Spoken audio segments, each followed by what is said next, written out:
இந்த மாதிரி கிள்ளி கிள்ளி போட்டு எடுத்துடணும் கடகடன்னு. ஒருத்தவங்க ஆவியில் வைப்பாங்க. நான் செய்கிற ஸ்டைலு ஐ ஃபாலோ மை மாமியார் ஸ்டைல்.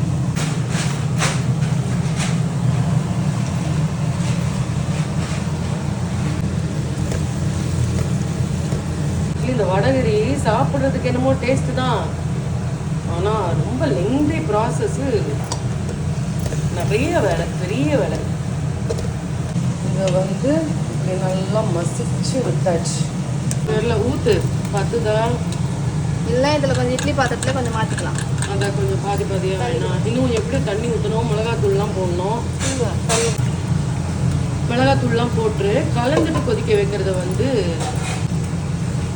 இது வெறும் ரெட் சில்லி தூள் இல்லை. ஆமாம், ஏன்னா தண்ணி ஊற்றணும், இவ்வளோ திக்காக இருக்கக்கூடாது. அது நல்லா கொஞ்சம் தண்ணி ஊற்றி கொதிக்க விடணும்.